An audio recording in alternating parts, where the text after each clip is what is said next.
করার জন্য এখন আমরা অনুরোধ করছি নিয়ে যাওয়া হয়, দেখানো হয়, পাশে একটা ইনভাইট করে তার ডেভেলপমেন্ট যদি করতে চায় তাহলে সেখানেও দেখেছি আমাদের নরেন্দ্র মোদীজি। আমরা সমস্ত আমাদের এই বছরের বাজেট আমরা সবাই বসেছিলাম, যখন আমাদেরকে বলা হয়েছে ডিসিপ্লিনের বিষয়টা যেটা বললেন এখানে, আমি অন্যভাবে বলছি, আমরা কিন্তু এই বাজেট যখন এই টিভি স্ক্রিনে আমরা দেখি, বসে থাকি এবং তার মধ্যে জানার বা চেষ্টা করা এবং সেটাকে আরও নিজের ভিতরে নেওয়া, সেটা ডিপেন্ড করে weather I will deliver or not. মানে এখান থেকে নিয়ে যদি বলা হয় যে তোমার কিন্তু কিছু বলতে হবে, তবেই কিন্তু আমরা প্রতিনিয়ত ইভেন হাতে কলম নিয়ে বসে থাকি যে আমার প্রতিটা বিষয় আজকে কি বলছে, কারণ আমার বলতে হবে, কাউকে গিয়ে বলতে হবে। সেই দায়িত্ব বোধটা যখন আসে তখন কিন্তু আরো ফোকাস হওয়া যায়। এবং আমার মনে হয় আগামী দিন ওই দিনটা আসবে এখানে প্রতিটি কার্যকর্তা তাদের ওই দিশায় কিন্তু কাজ করতে হবে। ঠিক আছে, শুনলাম নিউজ পেপারে, আমরা দেখলাম নিউজ পেপারে, আমরা তো নিশ্চয়ই দেখবো, কিন্তু তার আগে যখন স্ক্রিনগুলোর মধ্যে আমরা দেখি প্রায় 1 ঘন্টা 25 মিনিট আমাদের মাননীয় বিত্তমন্ত্রী অর্থাৎ কেন্দ্রীয় মন্ত্রী ফিনান্স মিনিস্টার সীতারামনজি, প্রথম মহিলা যিনি ফিনান্স মিনিস্টার হয়েছেন, উনি এবার 2026-এও পরপর 9 বার উনি কেন্দ্রীয় বাজেট পেশ করছিলেন। মানে আমরা কিন্তু দেখছিলাম সেই বিষয়গুলো, এবং যতগুলো বাজেটের যা যা আমার পূর্ববর্তী বক্তারা বলেছেন সেগুলো কিন্তু মাননীয় প্রধানমন্ত্রীজির যে চিন্তাধারা, যে বিকশিত ভারত 2047 তাকে সামনে রেখেই কিন্তু তার প্রতিফলন আমরা দেখতে পেয়েছি। এখানে আলাদা করে সমস্ত বিষয়গুলো এখানে রাখা হয়েছে, আমি আর ওই দিকে আর যাচ্ছি না, তবু আমি কয়েকটা চেষ্টা করবো এখানে বলার। আমরা জানি যে, এবং দিনটা দেখুন, আমি দেখছিলাম যখন টিভি স্ক্রিন দেখেছেন, মাঘী পূর্ণিমা, 1 ফেব্রুয়ারি মাঘী পূর্ণিমা ছিল। এত সুন্দর দিনে এরকমভাবে একটা বাজেট পেশ করা, এবং এই যে বাজেট এবার যে কেন্দ্রীয় budget, union budget, that was 18th 80 বারের মতো বাজেট সেখানে পেশ করা হয়েছে।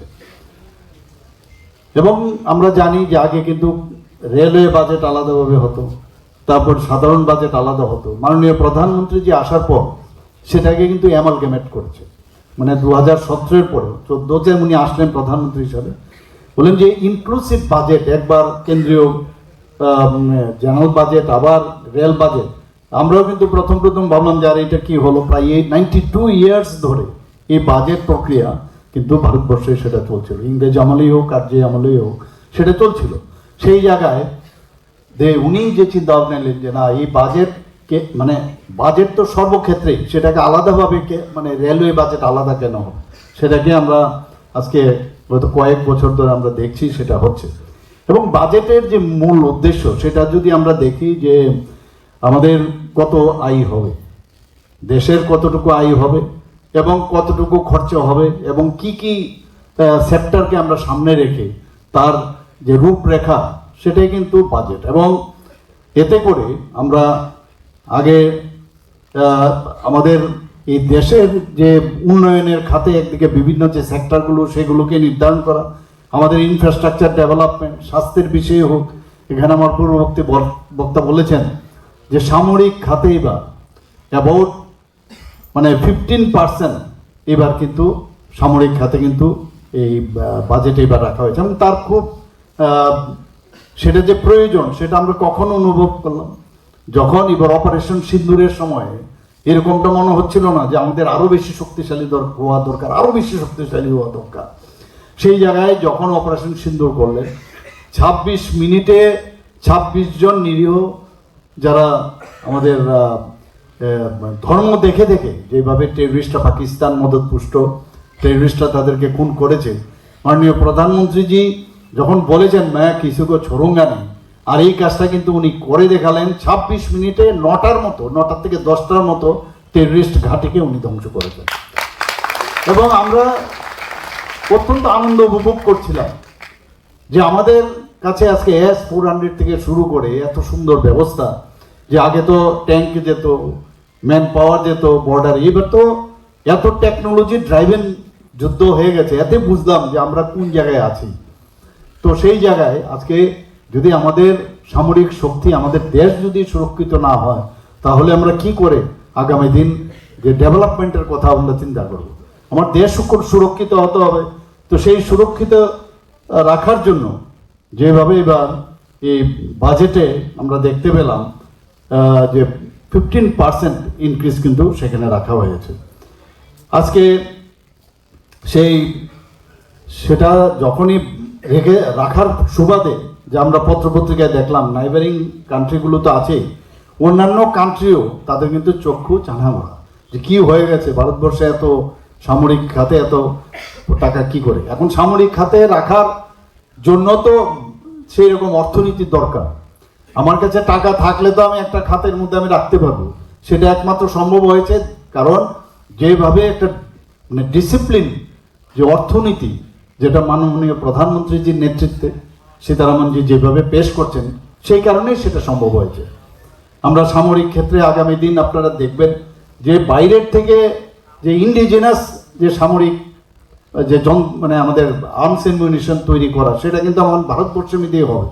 এবং আগামী দিন আমরা আশ্চর্য হব না যে এখানে যে ধরনের সামরিক ক্ষেত্রে যে এখন আমাদের ভারতবর্ষের মধ্যেই কিন্তু প্লেন তৈরি হচ্ছে, আপনারা সবাই দেখেছেন। তো এইগুলো কিন্তু আমরা দেখতে পাচ্ছি এখন। এবং এবারের বাজেটে বারবার আমার প্রারম্ভিক ভাষণে আমাদের যুব মোর্চার সভাপতি অলরেডি বলেছেন যে মাননীয় প্রধানমন্ত্রী যে 4টে জাতের কথা বলছেন। আগে তো জাতপাতের রাজনীতি আমরা দেখেছি, আর উনি কি বললেন যে আমার কাছে 4টা জাত, একটা হচ্ছে ইউথ, একটা হচ্ছে উমেন, একটা হচ্ছে গরিব, আর একটা হচ্ছে কৃষক। এই 4 জাতের যদি উন্নয়ন হয় তাহলে জাতপাতের রাজনীতির প্রয়োজনই নেই।